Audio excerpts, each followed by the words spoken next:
Most companies do a bad job of being a company. The first way to create your brand values is get an external person in to come in and tell you what you're... And then it said, the second step to identify your core brand values are... pick one of the following words. So those two companies that went bankrupt then, so was that a case of, you thought you had product market fit, you then got an in-house legal team, in-house HR team, and suddenly did it become unsustainable? And was that, was that on you? Were you the guy in charge in those cases? 100%. And that's another piece is just like often, earlier mistakes have been this is the person to blame for that, and this is the person to blame for that. If you're the CEO, it's your fault. Whatever happens, that's your fault. What happened? You hired the wrong. Someone did a thing. They made a mistake. You put them in there. Hello and welcome back to Embracing Marketing Mistakes. I'm your host Chris Norton, and today we've got the brilliant Paul Archer joining us to talk about all things brand advocacy and, of course, to share a mistake or two. Paul is the founder of Duel, a company that has a mission to help brands grow through the power of their customers. So with him we discuss the power of brand advocacy, how it can help create genuine word-of-mouth marketing, and how the future of marketing belongs to communities and not large corporations.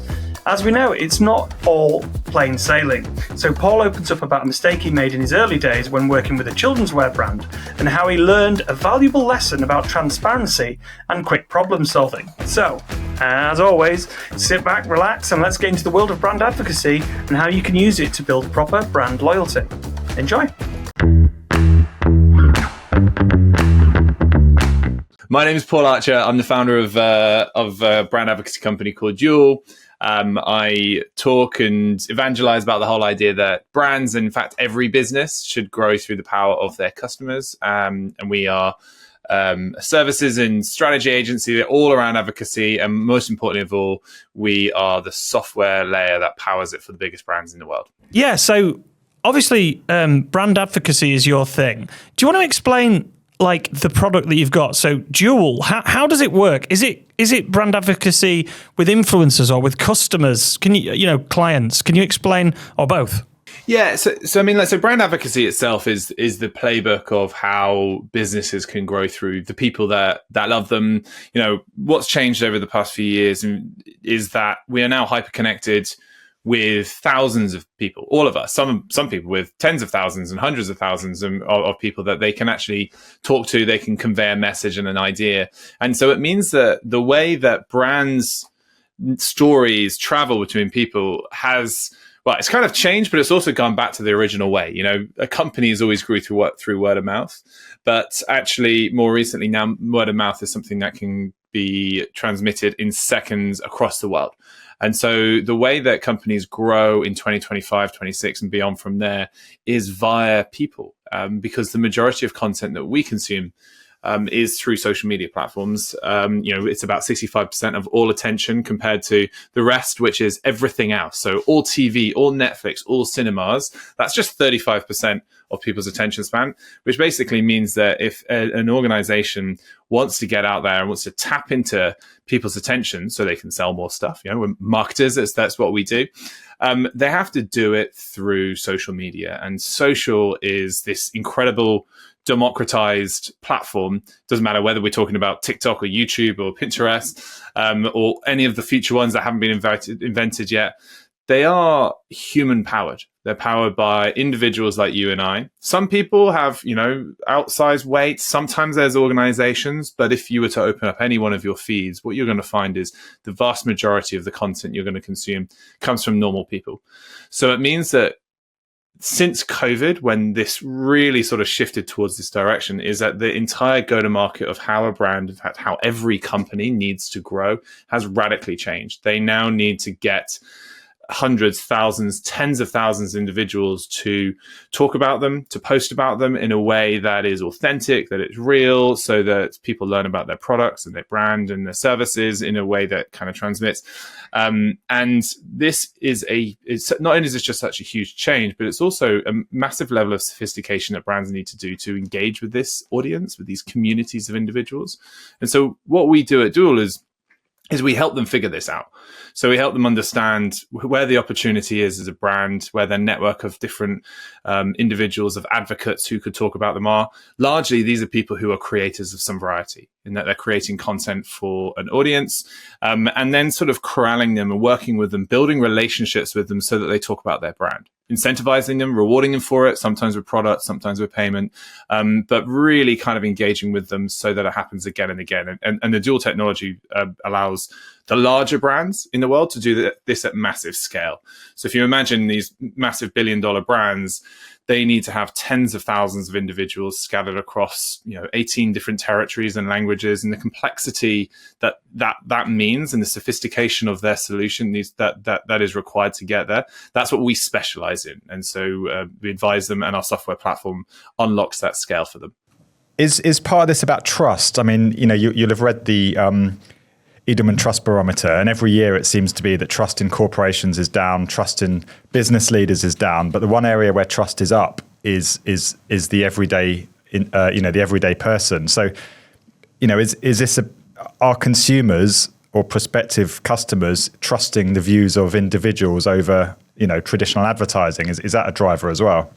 Yeah, isn't it funny that the sort of trust in your friends is up? It's like, I always thought that we probably would have trusted our friends and families, or hopefully at some point, but it is true. Like, it's this kind of like people, the trust is massively down, as you're saying, in institutions, in governments, and then now companies and brands. And actually you see that the brands that are doing the best are the ones that people are more connected to emotionally. They feel that they trust them more. So, and then the people they really trust are the individuals. And it's about the currency of trust is about authenticity. If you're pretending to do something, people get sniffed out quite quickly. And I think that's kind of one of the problems that you see a lot with conventional influencer marketing is, it involves going out to a marketplace where you can find a bunch of people who, for the right price, will pretend to like your brand. And when you think about it like that, it's unsurprising that lacks the authenticity and doesn't quite have the effect that it will sort of was hoped that it would do. Yeah. Because the way that brands need to do is they need to find people that are genuine fans. And so what we're tapping into here is your customers, your users, the people who love the brand, some of whom are also creating content. And it's that Venn diagram that you want to sort of track into. The most important thing is that they love the brand.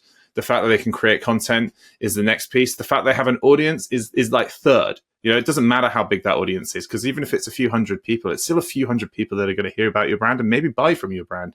And that's quite meaningful. So it's sort of turned its head over the past year or so in what brands are expecting. They're kind of abandoning a lot of the old practices of influencer marketing, and they're adapting to this more brand advocacy approach of like, how do I create community? How do I activate my existing fans and turn them into social sellers, into advocates for my brand?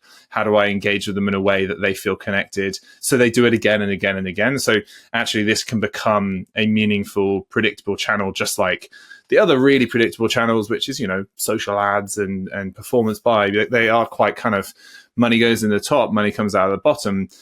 Working with humans is never quite like that, but actually it's steering towards this direction when you can start to get some predictability around it. And that's the holy grail for marketers. So could you give us like an example of how a brand would use it? Because you talked about working across different regions and countries. So like if I don't know, there's a couple of fashion brands you work with, aren't there? Like Abercrombie and Fitch. So like, let's say they've got a new product out. Do they come to you with, we've got this new, this new SKU.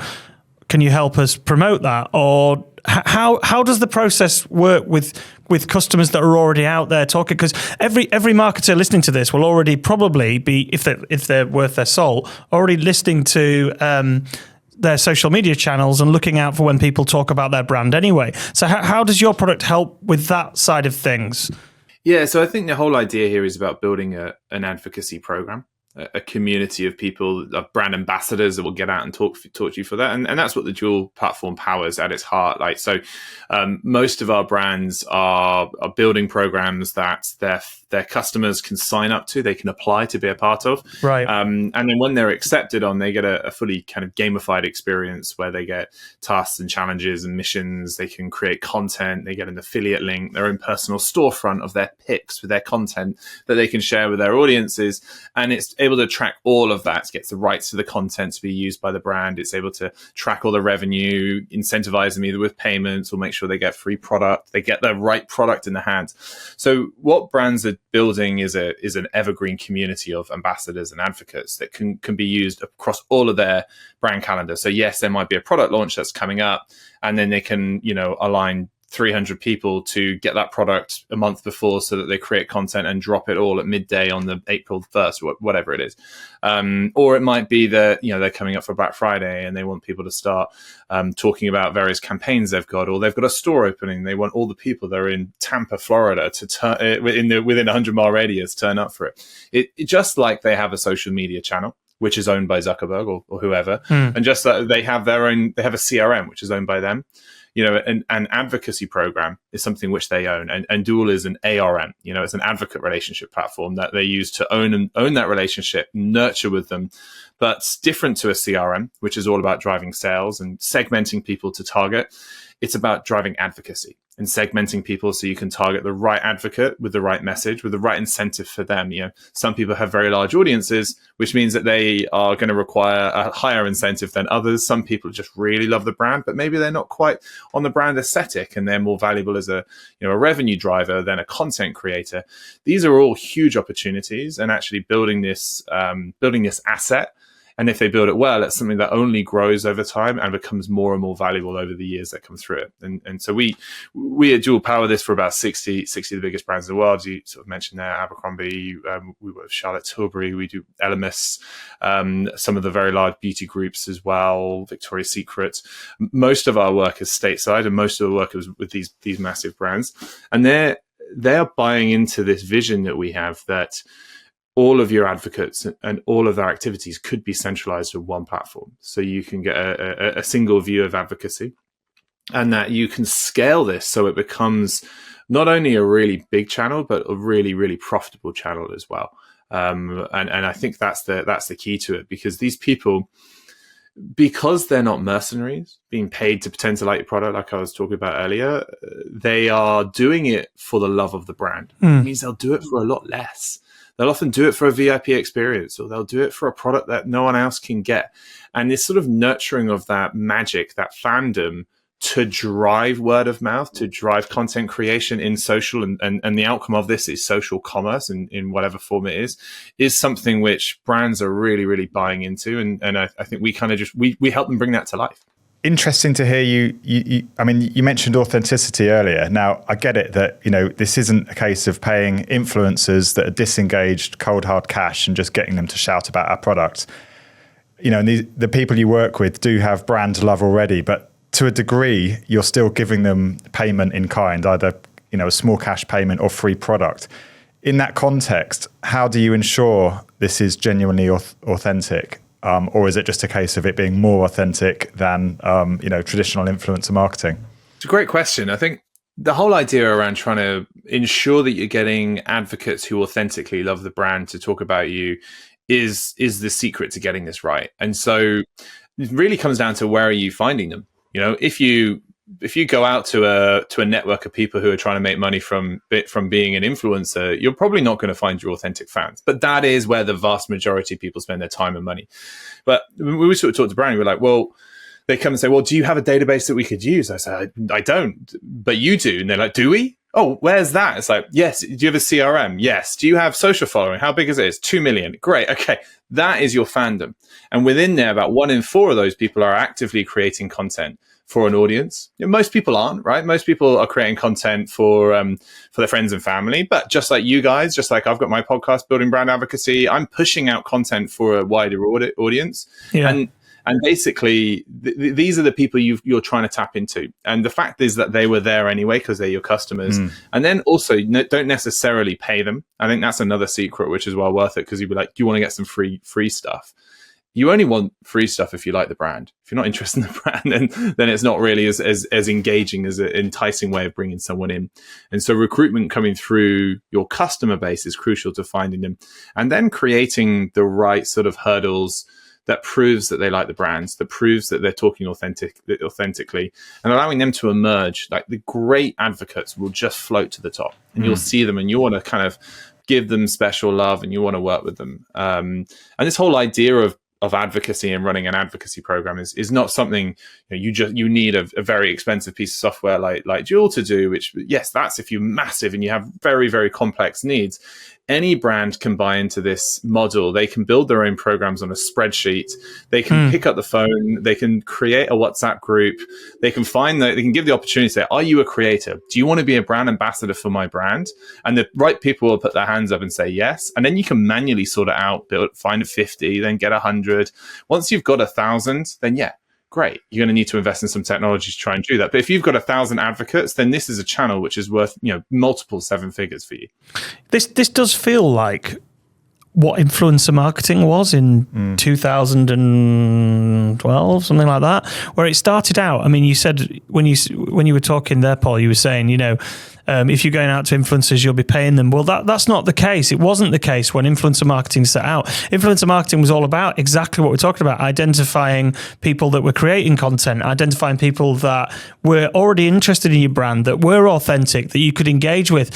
I think what's happened is that market became saturated with people selling influencer marketing agencies or whatever that is, because that does feel like a whole separate sector now, whereby you pay this amount. And there's tools out there, isn't there, where you can pay, you can have a certain amount of products, you can have people pitch to be a part of it. But originally, it wasn't like that. Originally, it was authentic people that were exactly the people you're talking about. They were brand advocates. They were on a spreadsheet. They were, if we had a client, they'd say, "Oh, I've got these 100 people that have all been to, if it's a leisure. I'm thinking of one of our leisure clients. They've got a theme park or whatever. We've got 150 people that have been there, like talking about, here they are. They're brand advocates rather than an influencer marketing program where you go, right, we want you to do this and this and this. So it's quite interesting to see that now not the average Joe, but the normal person now can get something for being a big brand fan. What's your take on the platforms like Patreon then? Because they're sort of the other side of it, aren't they? Yeah, and I love the existence of something like Patreon that allows creators to make a living from this. So the big shift that's happened since the early days of influencer marketing, when you had the sort of the Zoellas and the KSI sort of era doing YouTube videos in their bedrooms, playing games or doing makeup tutorials, is that there weren't very many of them. They were niche. There were a small number of people who were like nerding out on this weird YouTube thing, and they had a small audience. And then suddenly that became quite a large audience, and then suddenly it became quite valuable for you to tap into that as a channel. And as you were saying there, that then got very muddied, particularly by the technology players, but also the agencies that were trying to come in and push people in a different direction.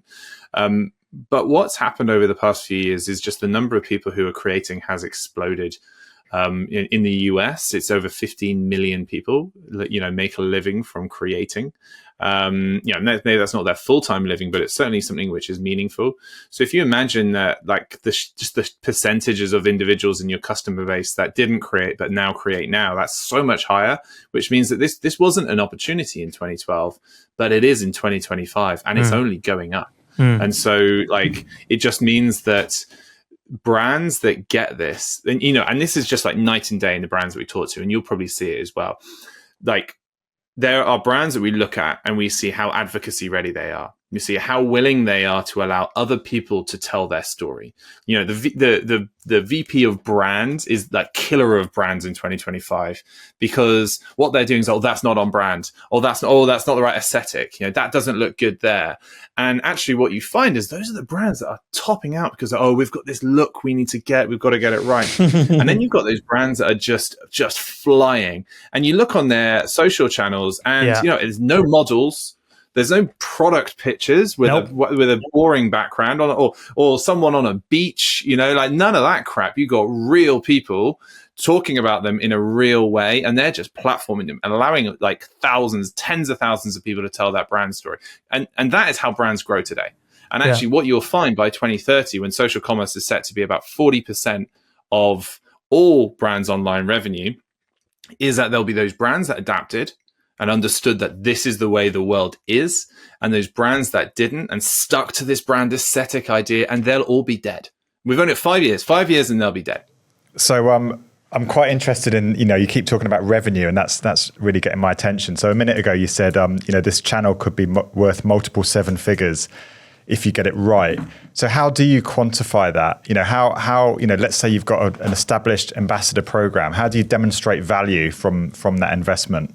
Well, this is relatively well. There's lots of different value metrics that you can look at. I mean, the most obvious one is revenue. So you have affiliate tracking technology, and most brands have some variety of affiliate tracking technology, or you can be doing it direct through things like TikTok Shop if you want to track it in that way there. But what that's like, obviously that's your number one.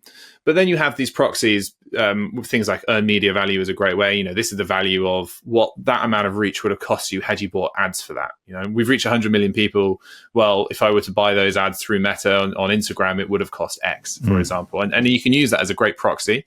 Obviously not quite as reliable as revenue, because obviously that's the best, but I love the reference to earned media value, because in PR, from the PR background, we were told to stop doing that in award submissions 20 years ago, like PR value, earned media value. We can't use that anymore, but the metric is now coming into the digital sphere, which is interesting, because it is a thing. Like you say, if you had to pay for advertising, you can earn it. Why is that? It's still eyeballs on content, isn't it? Exactly. And I think kind of back in the day, it was like, yeah, we think that this had a readership of this and this many people saw it, we hope. And, PR people got very, very good at talking about how great PR was. And then it is great. It is great, by the way. It's great. It is great. But then suddenly performance marketing came along and people could measure some stuff.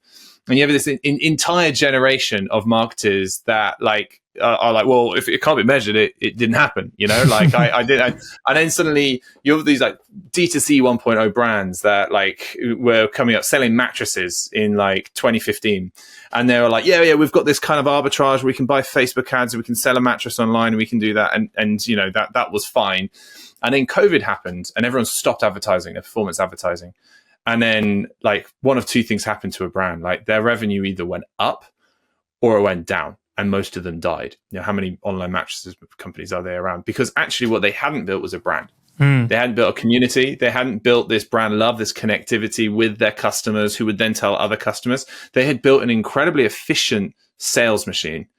And that's great, but it's not a brand. And so what you then found, the other brands that went up, is that they had built this community. And at a time when people were searching for something, some sense of belonging, someone to try and make sense of the crazy world that they'd never experienced before, they were turning to these brands that had become super personified. These were generally brands that were founder-led. The founder was on their social channels talking about it, being honest, being vulnerable, being authentic. And they connected with it, and they connected with their other people and community found, and they bought a lot more stuff as well. And so what I think that what's happened is we're now in this sort of post-performance marketing phase where marketers are realizing, business school for the past 30 years has been talking about a marketing mix. I guess maybe there is a mix. Maybe performance is a part of it, and brand is a part of it, and community is a part of it, and social commerce is a part of it, and advocacy is a part of it. There's a part of it. And yes, you will turn your needles in different directions to try and amplify it, but it's all part of the same thing. At the heart of it is you have a brand that you want people to know about. And through that funnel, you have different stages of engagement where you're going to be trying to engage with people from a top of funnel, like a brand marketing. This is us. This is a brand. This is what we stand for. And that's amazing for high level brand ambassadors with great content talking about you. And PR is phenomenal for that. But then as you go through that funnel, you want much grimier product related content. And that's actually more like for your social affiliates. So those brand ambassadors that aren't necessarily on brand, they don't meet your brand aesthetic, but they're talking about, I like this jumper, I style it with these jeans here. Like this product does this for me. And it's the content would never pass muster with a VP of brand because it's definitely not onto the brand aesthetic, but it works and it converts super high. And this is the same thing as a performance buy as well, right? Now you're like, yeah, I need to buy that brand. It sounds really, really cool. And you're scrolling through Instagram and then an ad pops up and you go, yeah, right, I'm going to buy it. Like you probably bought that because someone you saw was wearing it or using it, or someone told you should try and do it. But you bought it. The last sort of trigger was, the reminder was that ad that kind of caught your attention there. The problem is what marketers were doing, and I think they're starting to move at, is to realize that isn't the journey. You don't attribute that to the ad. you attribute the final nudge over the line at the bottom of the funnel to the ad, but there was an entire funnel that came before. And that is the marketing mix that people have to understand today. Oh, I love that, because we talk here about brand and brand PR and performance PR. You're right. Performance is the last click. It's the thing that everybody's tracking. But actually, you're right. Like thought leadership stuff that we do in the B2B world, often it's the PR stories that we get them. If we get a client on the BBC breakfast sofa talking about an issue, that's has more effect on the brand than something that is just a little ad selling a product. Like I completely and utterly agree with you. And one of the examples you gave there as well, talking about COVID and when performance ads turned off, you just reminded me, one of the brands that literally flipped its marketing spend on its head was Airbnb. And you couldn't get an Airbnb anywhere because the world had shut. They swapped to an entirely brand program, and you couldn't buy from them. It was just about Airbnb being supportive and there for you, which was brilliant. And it does show you that the power of brand. Because after that, Airbnb got even bigger when everyone was like, you would also argue though that everybody just wanted to go on bloody holiday straight after being locked down. So you've told us. What you were saying there. Sorry, just what you're saying about Airbnb and like actually what they are is like, and same with Uber, right? They also did a load of performance ads and things like that. Yeah. But like, if you think back, why did you get Airbnb in the first place? It wasn't because of an ad.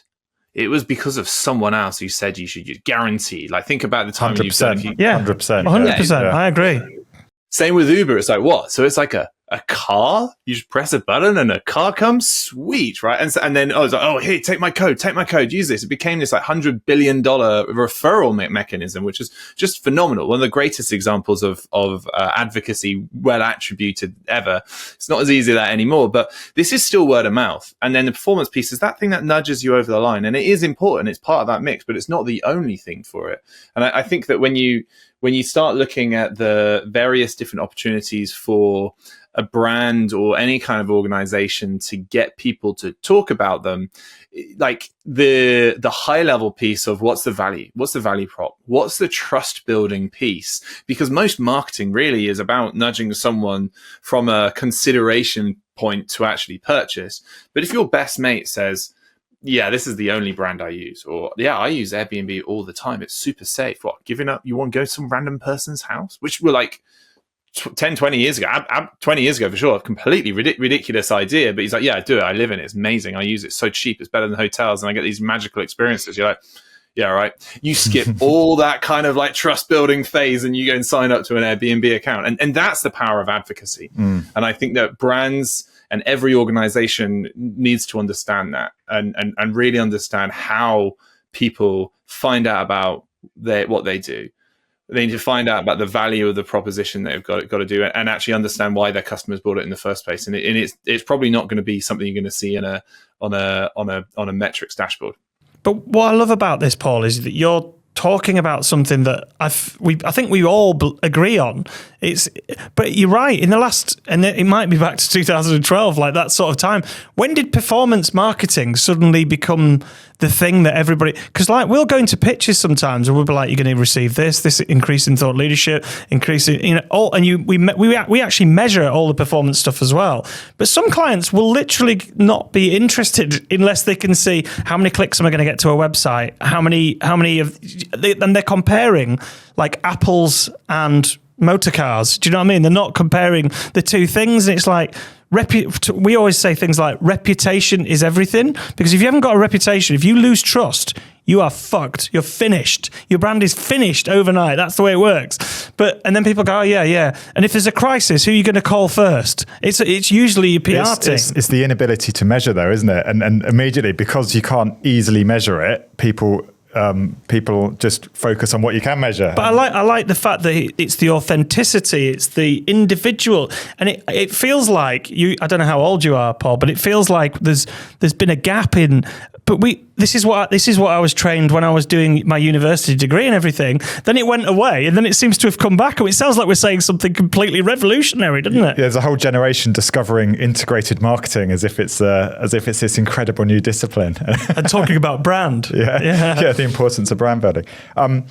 Just quickly before we move on, I think people will be listening to this thinking, look, I'm sold. I'm either going to speak to you or I'm going to start an advocacy program. How can we activate the advocates? What, practically speaking, I think, with influencers, obviously get product in their hands, get them to use it in some capacity. But is there different ways you would typically get advocates to kind of activate a brand? That might be quite a big question, but it'd be good to hear you talk that through. Well, if you're trying to get an advocate to activate your brand and to talk about you and what you do, you got to think about where do they sort of sit in that funnel. And I think there's sort of like five stages of brand advocacy that's worth tapping into. One that sort of sits above that, because if you're halfway through the journey, you need to understand why people buy you in the first place. And like the number of founders and CEOs that I talked to, it's like, when was the last time you called a customer? Like, what, called a customer? So I have this automated machine where I can engage with thousands of people at once doing all these things. Why would I ever want to talk to just one of them? It's like, all right, well, why don't you call one up and ask them why they bought it, and then push them like hard, like 5 whys, whatever it is, just like, why did you buy this product? Yeah, okay, cool. How did you find it? Oh, I don't know. I was searching. All right, cool. What were you searching for? Can't remember. Like, what were you doing at the time? Oh, I was here and I was chatting to my mate Rob and he said you should do that. The story will come out. And then you'll understand this thing that had there is, oh, Sarah uses this all the time. She talks about it. Or I saw you guys on that BBC article. And you can really start to understand what this is. And if you do this regularly enough, and it's not many, it's like 7, 10, 15 max calls, you will triangulate a narrative that seems to be why your people buy who you are. And this is particularly important if you're, sub 10 million in revenue.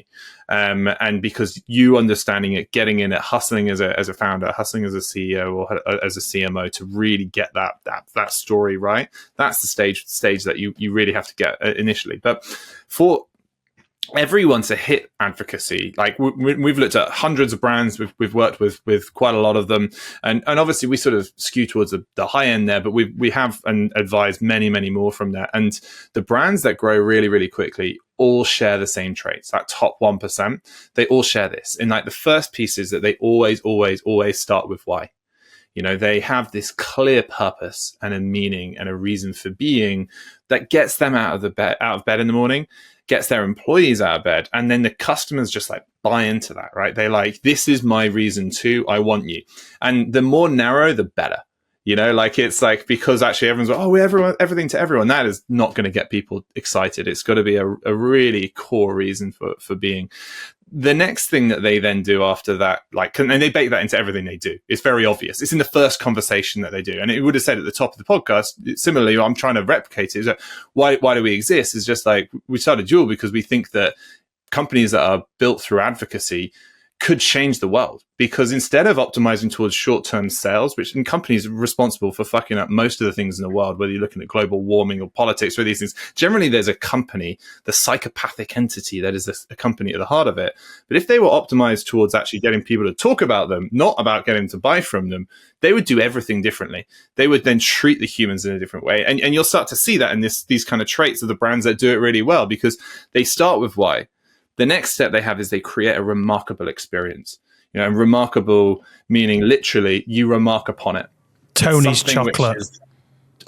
Remarkable. Yeah. Packaging, remarkable. The story, the purpose.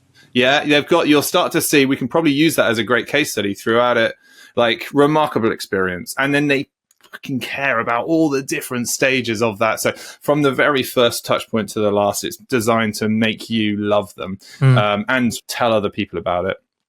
The next thing they then do, and this is a niche one, but super important, is that their employees are their number one advocates.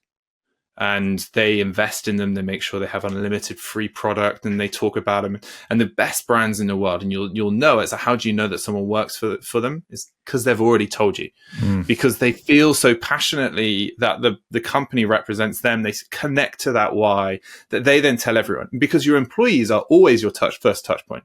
Even for a completely online brand, they're still writing the copy. They're still showing up. They're still doing the Instagram posts. But for a larger retail brand, we work with brands that have tens and tens of thousands of individuals that are on the floor, hyper local in these stores. And if they are as bought into your why as everyone else, then you cannot help but engage with them, and they just get bought into it. The piece that comes after that is building customer community. That's just not just about sales, not just about loyalty points, win prizes, and CRM to try and buy my thing. Go on, buy my thing. Go on, here's a bigger discount. Buy my thing. That CRM customer engagement done badly. Done well is here's some opportunity, engage with this. Here's the thing. Here's some education. Here's some value. Like here's a way of connecting with you. Here's a way of bringing you closer to the brand. That is how you build community. And then the final piece, and the piece that everyone sort of jumps towards last, but they jump towards first, but it should only come once you've got all of those previous steps sorted out, is amplifying it through your influencers and your ambassadors and your creators, those who are influential, that have an audience. Now, audience can be 500 people, it could be 500,000 people. They could be industry professionals like makeup artists and hairdressers. They could be social media creators, all of the above. Anyone who can have an outsized leveraged effect. That is the amplification tool that you've got to put all that hard work you've got and start actually to throw oil in that fire.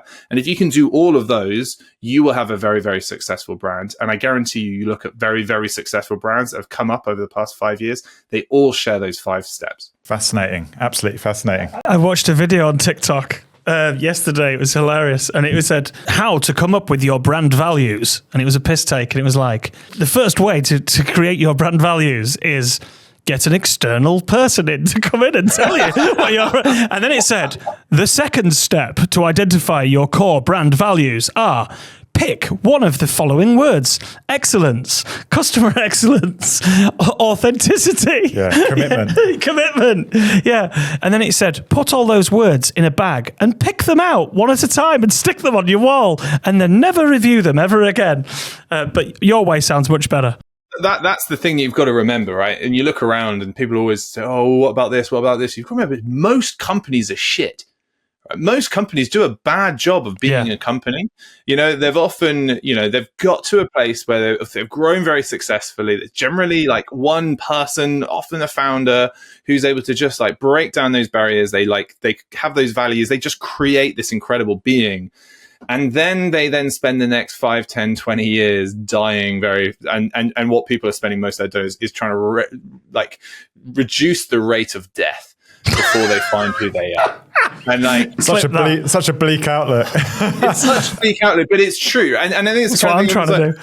What do I do? I work for this brand and they don't have a purpose. And how do I get them? I'm like a mid-level marketer or whatever. And I need this purpose, the values, I don't really get them. And they're like, how do I get the CEO to change it? You can't. Just get another job. Find a company that you love and go and work for that company. Like if you're working in marketing at another company, there's a good chance you'll get another job, one that you really feel connected to.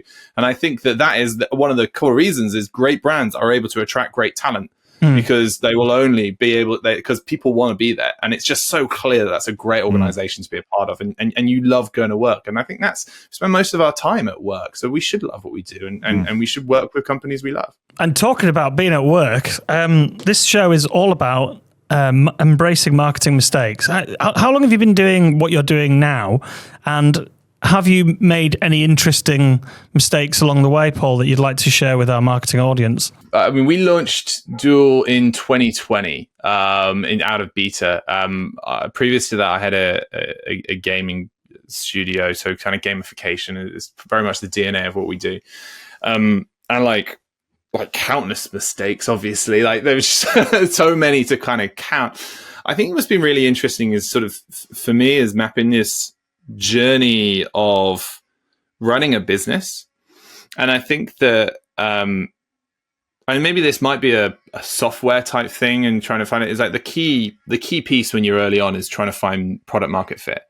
And actually that is the only thing that matters. And I think it's the same for brands as well. Like there is this tempting thing you've got when you're like a first time founder or whatever, any founder is, that you're suddenly, your job title says CEO. You might have no employees at that time, but you're the CEO of your brand. And then you get a few other people in and you're like, oh yeah, great. Well, I can get a lawyer now. I can get an accountant. I can get an office. Like, oh, this is so grown up. And you're like, it's very attractive to be sucked into this CEO trap. And I would like fell for this time after time after time after time because it tickles the ego. It makes you feel big and important and all that kind of bollocks. But there was only one thing that matters. At that stage is finding product market fit. every single employee is just a distraction away from you finding product market fit, that you should only bring them on when you absolutely need them there. And actually, your job should be in all of these things. You need to be the chief marketing officer, you need to be chief sales officer, you need to be the chief product officer, figuring out all these various things. Sometimes you probably, if it's tech, you're going to maybe want to couple with someone who's an engineer or a designer. There's probably this great, that's why co-founders work so well. So one person can really sort out product market fit, and another person can like take what they say and build it and make it reality. But all this other stuff you do, and like, oh, let's do a marketing campaign, let's do these sort of things, is that distraction. You want to know how you sell your first 5, 10, 20 customers? You pick up the phone and you sell to your first 5, 10, 20 customers. Whether you're selling an object to consumers or you're selling enterprise SaaS, it's the same thing. The founder does those first sales. And once you've got through to that kind of product market fit, is that thing of product plus market and its fit. I mean, it's obvious, right? But actually, if you really delve into it, you can change the product, you can change the market. Those are your variables, and you change your kind of the bits where you talk about your product to the market. But every single conversation you have will help you understand how the product can be a better fit. And every single conversation you have will help you understand which market is better fit for what you've kind of built or what you're building. And that journey there is all encompassing. And actually, until you've got, I thought the biggest mistake that I had is I thought I had product market fit probably 3 times.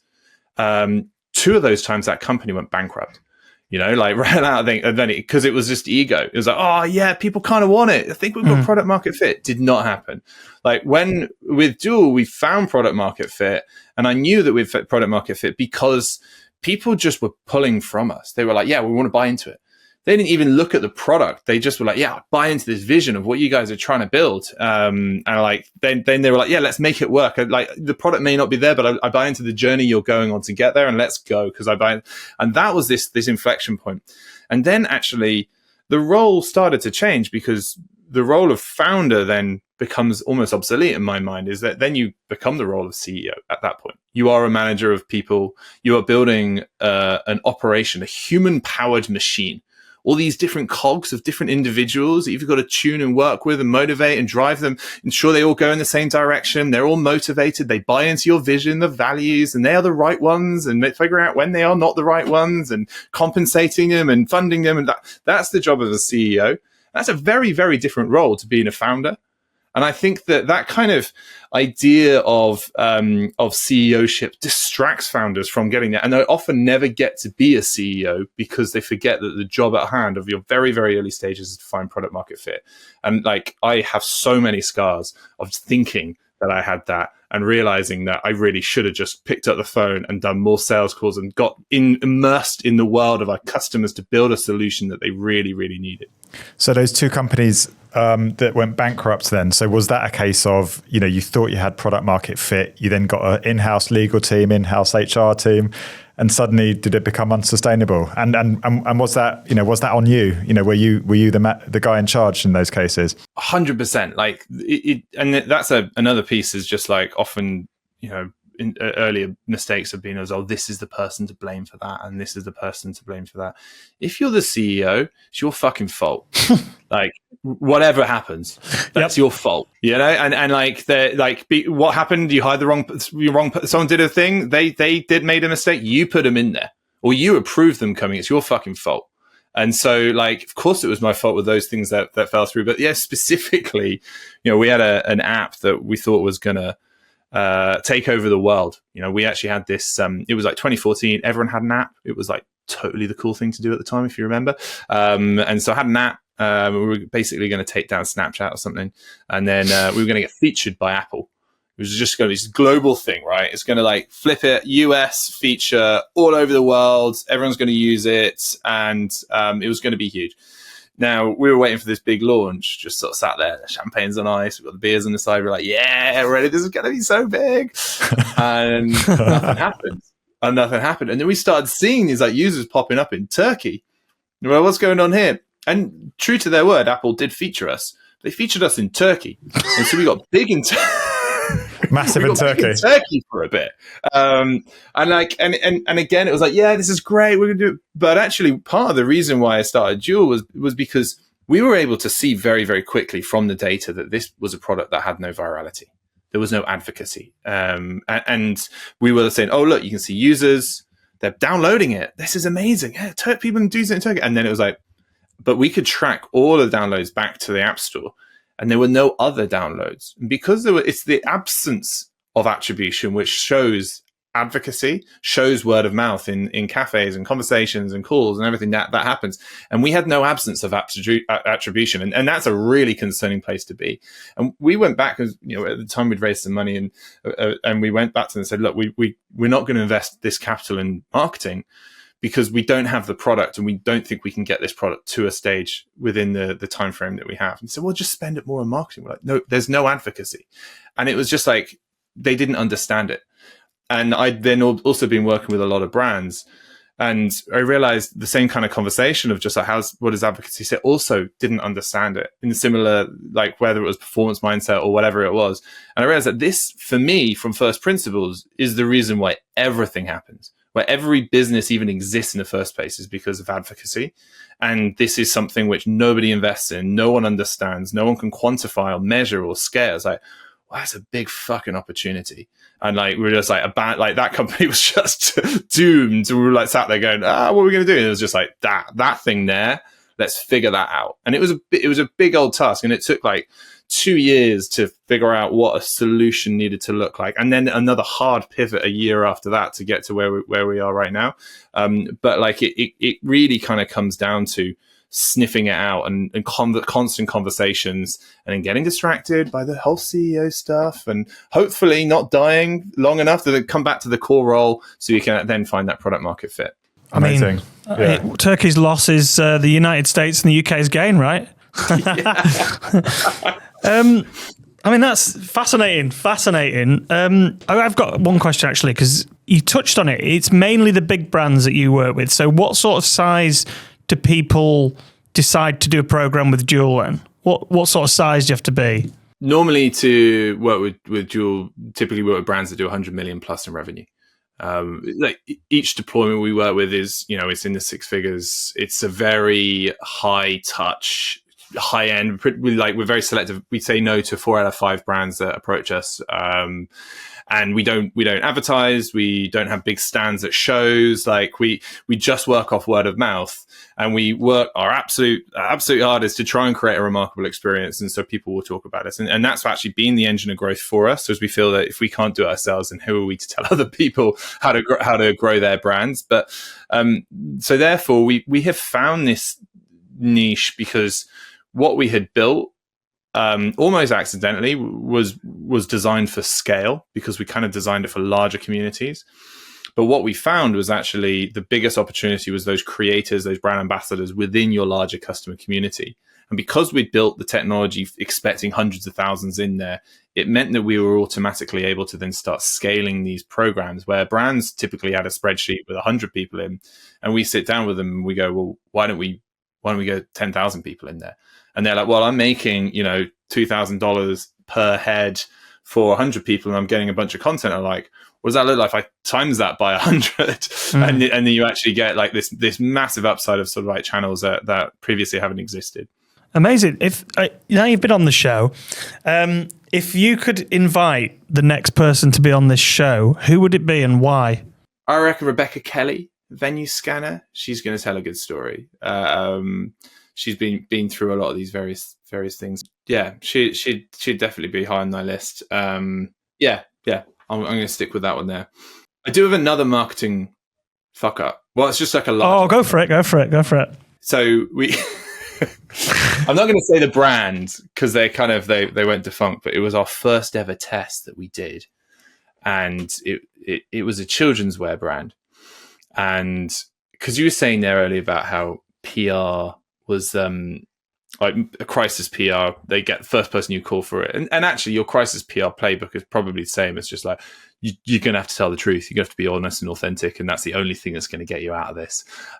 Because you're probably in this scenario because you didn't align to like classic values, and now you're in this shit, and now you kind of have to do that Mia Cooper thing and just be honest about it.